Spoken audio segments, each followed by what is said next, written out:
Hey everyone. Okay, so we're gonna do this is a design video for the palette look. So palette look is a really popular look, especially when you make it out of wood, because it's got, you know, that shiplap look that's really popular. Thank you, Joanna Gaines.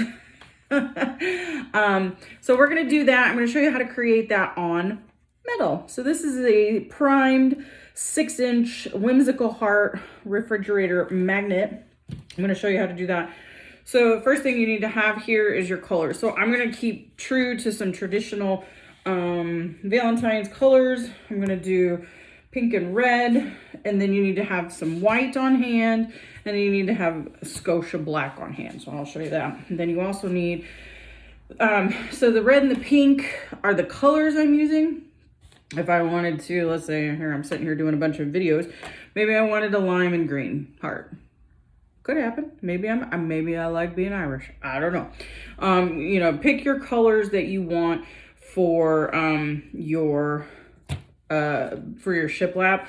Now, I'm going to do my shiplap in these 3 colors, the red, the pink, and the white. I will explain the black here shortly, but you also need white. I'm using white because I have it as one of my colors of my shiplap. Let's say I wanted,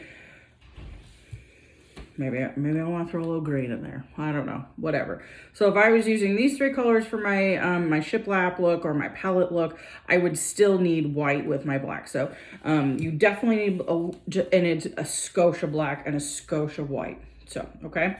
Then you're also gonna need some painter's tape. So now you need to be mindful of how big do you want your shiplap board to be.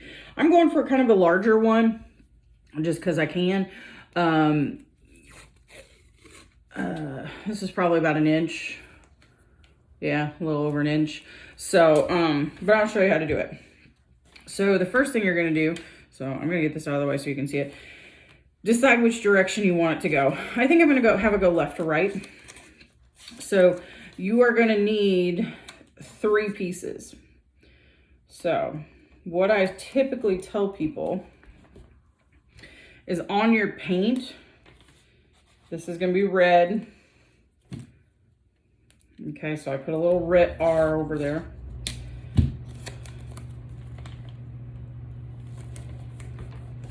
This is going to be white, and this is going to be pink. Okay, so now what I want you to do is I want you to keep going. Pink, P for pink, okay? Keep going. You're gonna cover your whole shape. This is gonna make sense in a minute, and this is the easiest way I have found that to keep people kind of organized. The other thing you need to do, which I just realized, is you need to keep them straight. So, however straight looks to you, you might want to double check that, because obviously that's not what was going on in my life. So yeah, make sure that they're straight across. Again, if you didn't push really hard, you should be able to just kind of pick your paint or painter's tape right back up. You do need to push down on it though, because I mean, we are, there we go. There, now I'm straight. We are, you know, I don't even know what I was saying. That train has left the station. My apologies, ladies and gentlemen. All right, so we're gonna just keep on swimming and repeating our tape all the way up. So honestly, you don't have to stop and label it each time. So you can just keep putting your tape on and then label it at the end. So this has been the easiest way that I have found most people respond to this. You can do it with just 2 pieces, but then you're moving things and then things get crazy and then you get confused and disoriented and then you do it wrong. So that's why I do it this way. If you're doing a 24-inch door hanger like this, you will probably use a lot of painter's tape. So keep that in mind. So now go back. We're doing red, white, pink, red on top. All right. So now you need to decide which color you're going to do first. I personally am going to do red first, okay? So I'm going to pick up all my red pieces and I'm gonna set them aside, but I need them, so do not throw them away, okay? Oops.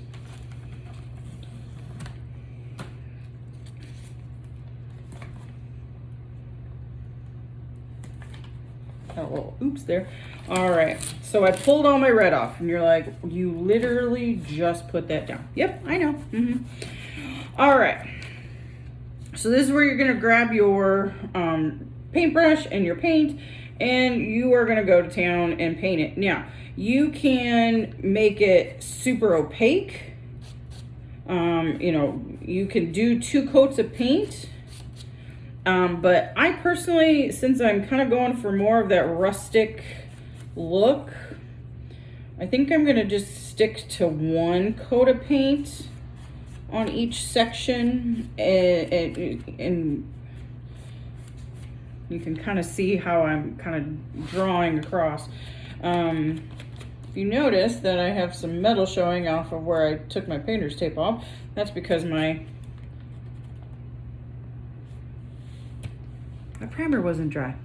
Yep, that happens. So, okay. So now we've done all of our red, and we're going to use our hairdryer. Now, if you've watched any of our other other videos, you know we always use it on cool, which means I have to hold my blue button in. However, you use your hairdryer, however you are supposed to keep it cool.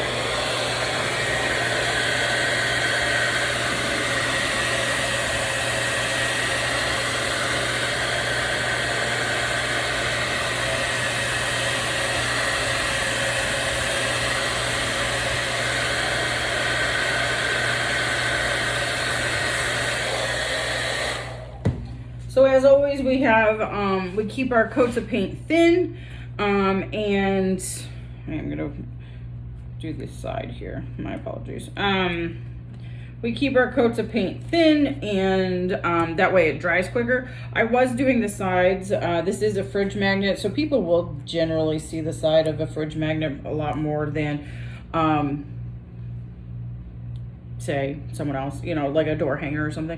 So, but I don't typically recommend doing the side, just a quick swipe of the sides, but you know, for a fridge magnet, yes. Now, this is where you get to put your tape back on.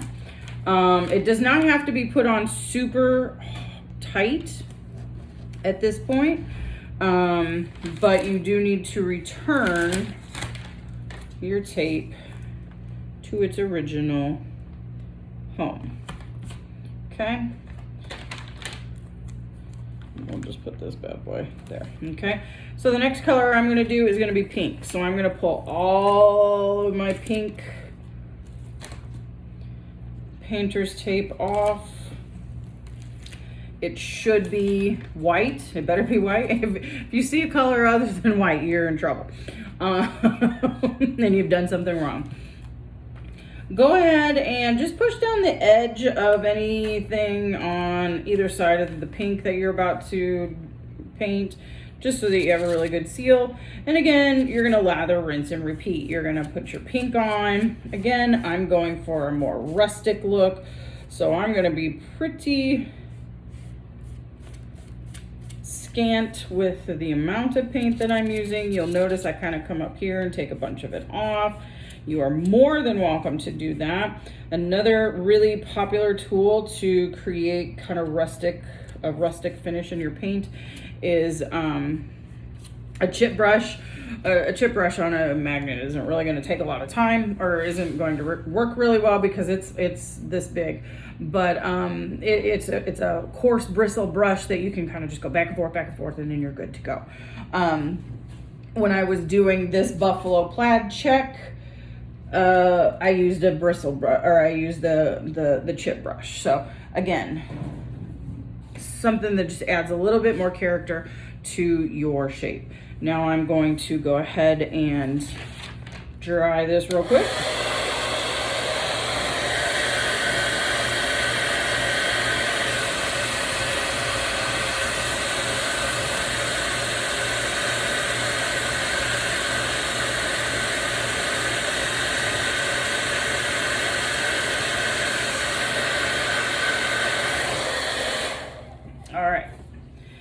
So now what I want you to do is I want you to go ahead and then you would keep repeating that with all the colors that you are going to use.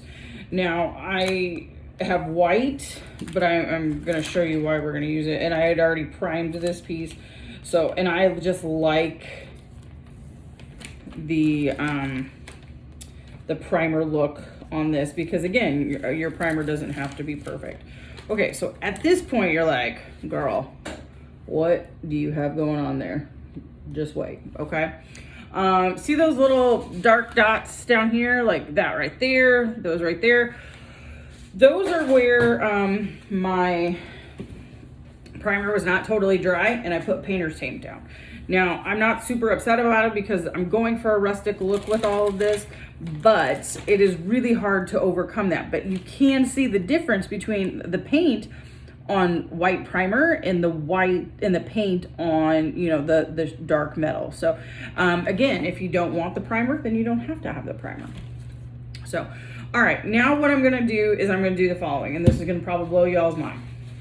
So grab a skinny brush. Any skinny brush will do, and then I'm telling you, barely, I didn't get any on there, like barely, whoops, okay? And then you're gonna come over here and you're gonna wipe a little bit of it off, okay? And you're gonna go in between your colors. Again, you're wiping it off because you don't want it to be like a super hard line.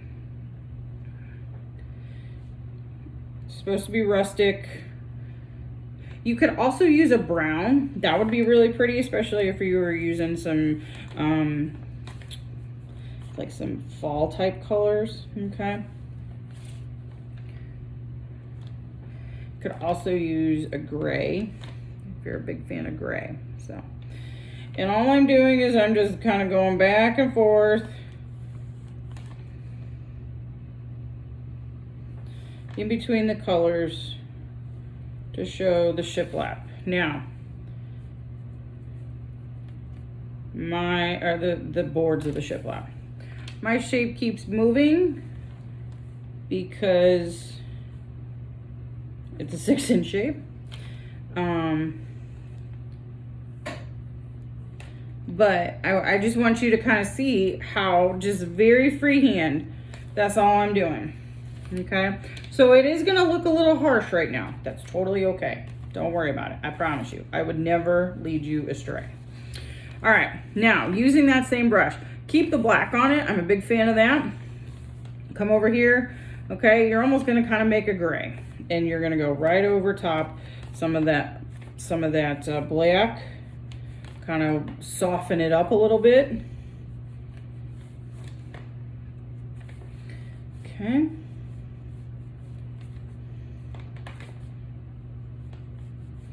If you go directly to the magnet with the white, that's okay because you're trying to soften that black a little bit. This is just the technique that I really like.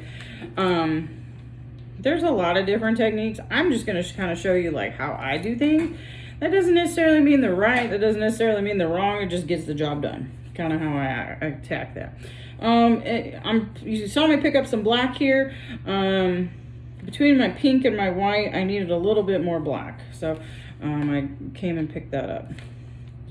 And then my last little doodad down here. Okay. So now you're like, okay, a little softer. All right, I'm picking up what you're throwing down. All right, now you're gonna go back to your black. Again, a little bit, don't rinse your brush off. And now I want you to just kind of do random things in the colors. Where'd that color go? That's interesting.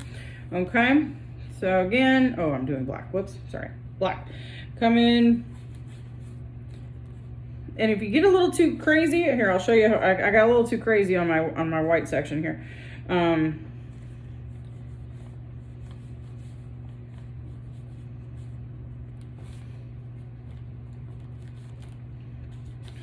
So you see how that black and that white section is just a little too much for me? It's just a little over the top. And you know if it's over the top, and I think that then is over the top, okay? Just go in with some white, okay? Go over top that white, or go over top those things, those dark things with your white. and soften it up. Again, that's the whole point of the white, is just really to kind of soften things with your, you know, whatever you're doing. So it's really gonna actually kind of turn out really super cool. But so there is your palette look. Again, you can, I did this with black and white. You could do this with brown and white. You could do this with gray and white. The gray and white would be a lot more subtle because obviously with the black and white, I'm creating gray. But sorry, this one's a little much for me. So it's the other thing is, go in, if this up here, so it was a little much for me, then I went in and now the white's a little much for me. Go over with the pink. Go over with the color and then pick up just a Scotia white and just a Scotia black. Okay, there we go. Oops. Oh, see, now I need to stop because now I got pink in my white. See, that's what happens, y'all. So that's the other thing. You gotta be careful you don't get your colors in your white, okay? But anyway, here we go. So there, nice, cute shiplap heart, kitchen magnet. But this shiplap technique or this palette technique, you can do it with gray and white, black and white, brown and white, and you'd be good to go. So, all right, guys. This does take a little longer. As you notice, this video is about almost 20 minutes long. A lot of the other videos are only, you know, 3 to 7 minutes long. But it's a technique that kind of takes a little longer to kind of play with. And then the other thing is you can keep playing with it. You can keep playing with it till the cows come home. Sometimes you just need to walk away. So I'm going to walk away now. Thanks for watching. Have a great day.